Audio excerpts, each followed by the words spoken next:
Why did you choose to come on this trip? Why did you choose to come on this trip? Why did you choose to come on this trip?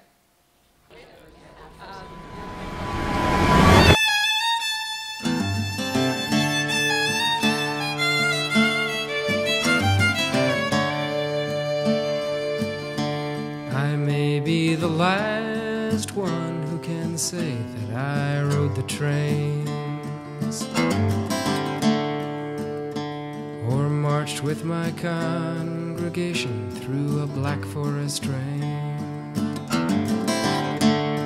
past gypsy camps and the open pit shame. I was 21 and shackled, and now I remain as the last one who can say that I rode the trains.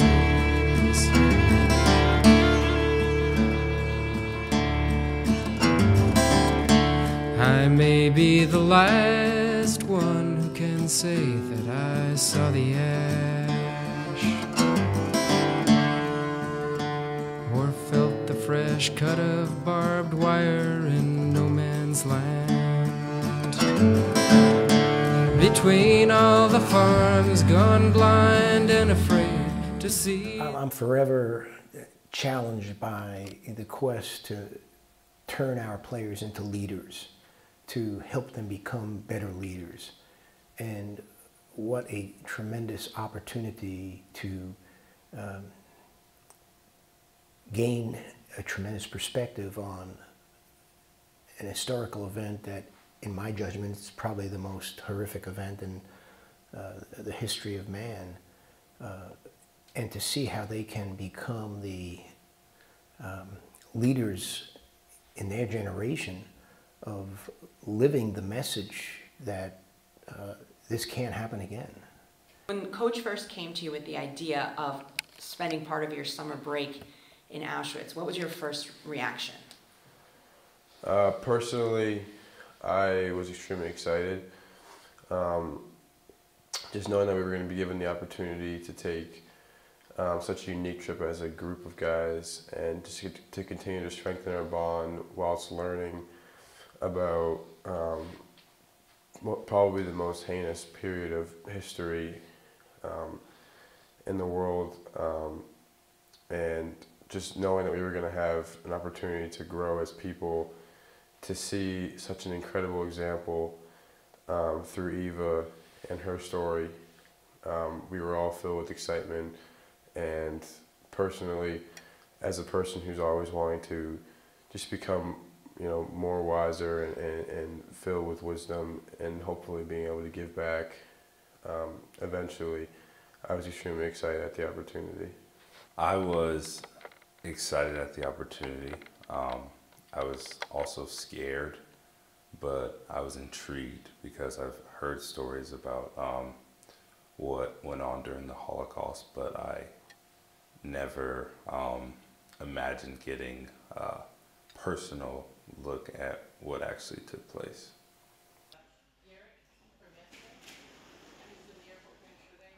In no man's land, between all the farms gone blind and afraid to see the trains come full and leave no blame. I'm the last one who can say that I saw the ash.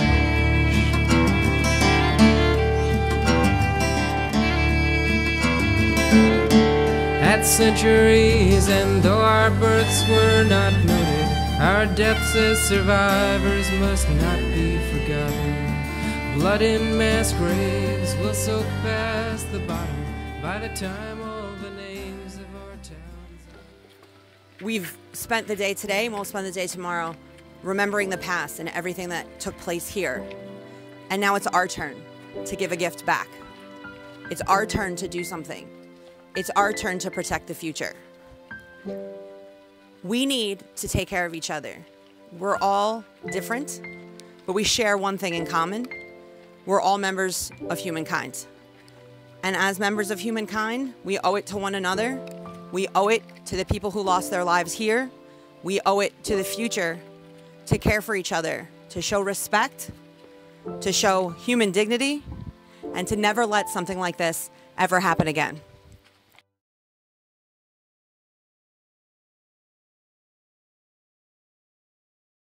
Our two greatest gifts are time and love, and we don't have a lot of time here on this earth, but I feel that if we it's in human nature to, to hate and be selfish and want everything to yourself, but I feel that if we try to fight that, combat that, make a conscious effort to, embrace people and love others, with this short time that we do have on this earth, I really think that will go a long way. We talked about it, and also Pat and I were talking about it a lot. Just trying to wrap our minds around how it was possible. This question: how could you possibly wake up in the morning and do this to people? And it's that exact idea which you guys were all saying, which is that they dehumanize them.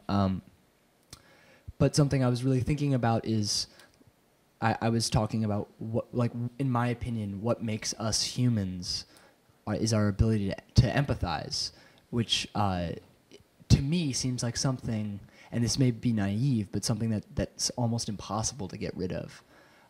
Just because even when you look at an animal, your dog, when your dog gets hurt, if you were to hurt your dog, try to harm your dog, you would feel guilty. You'd feel something inside.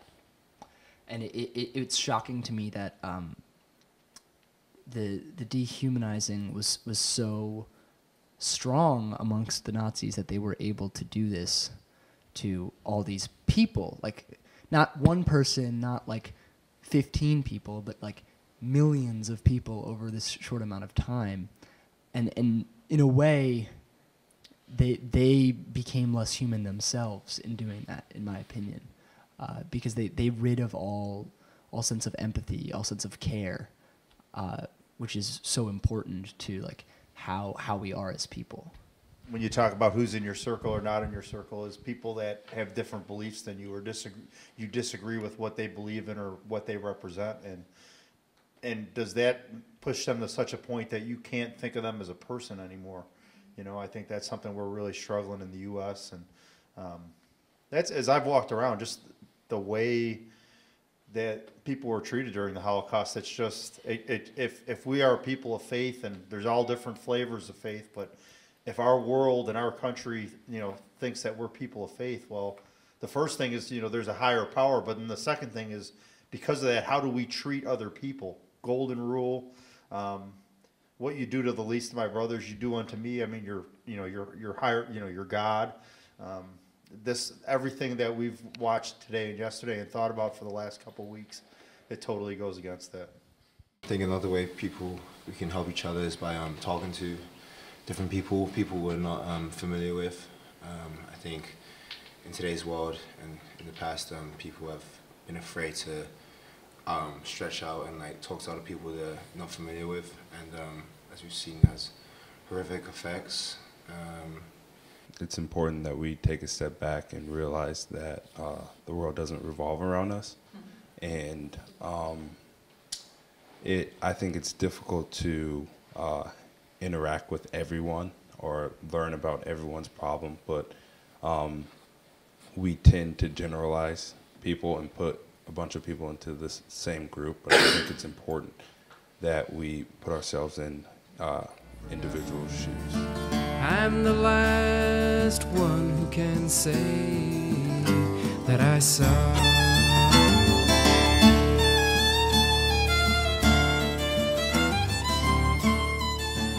Just to see, what people went through just based off of their religion, who they were, and just the horror they went through. I think it just gives us a much deeper appreciation for what we have, and it adds a different perspective. I actually, could I read something? Please do. Because I was reflecting on it, and this was day one, and as I've been walking around today, I've just been thinking how much more it actually applies here. I wrote, "Here there is an objective beauty, the light, the sky, the grass, from afar even some of the structures. It is painful. The more I think of it, the more I feel as a metaphor. The camp today means something different than it used to mean. Maybe it's displaying that. Today, it means survival, triumph, mourning, the other side of the mountain of forgiveness that Eva talks about. But that's today. Today's another beautiful day. Maybe tomorrow it storms, and maybe tomorrow we feel differently about what we remember here. But I felt like having Eva here especially, like even on what she calls like hell on earth, to be able to find beauty, I think is a metaphor for what her message really is.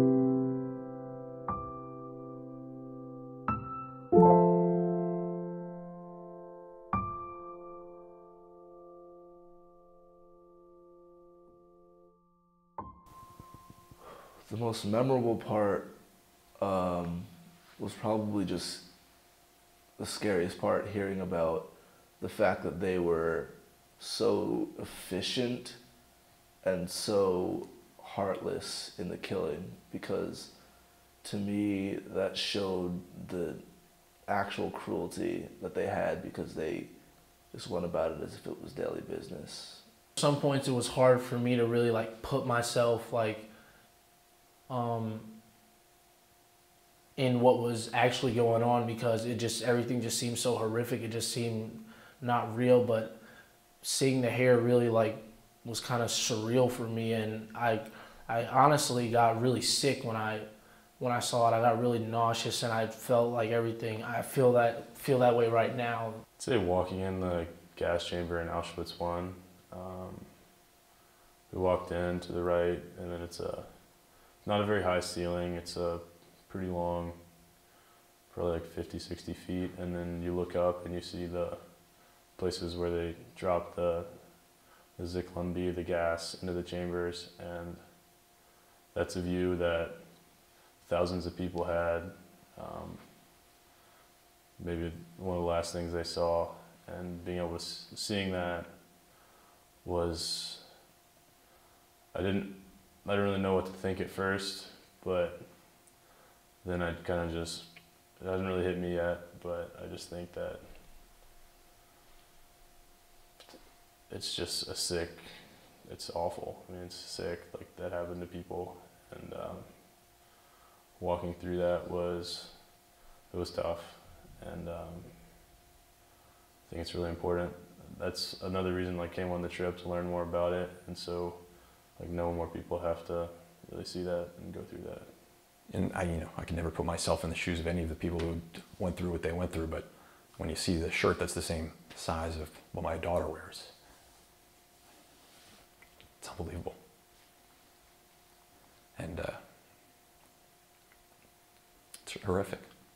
I knew that this trip would change the lives of the team, but I didn't realize how much it would change for me and what an impact it would have on me.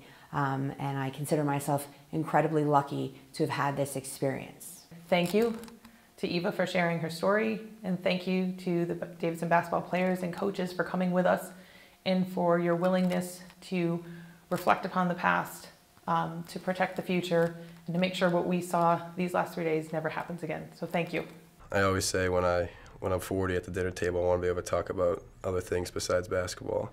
To realize that we have the opportunity to go and learn and not even touch a basketball. It's completely a bonding experience in itself when we're traveling and when we're together, and it's also an educational experience. And like I mentioned before, it's a reminder of what should be important, and that's the respect of all people. I think as young people who have the potential to be the next leaders, it's up to us at this point to make sure that we create the world that we see fit and an equal world that's very inclusive. It's so important to learn from something that was so tragic to make sure that it never happens again, and that we would be the voices of humanity and of human dignity that would prevent anything like that from happening again.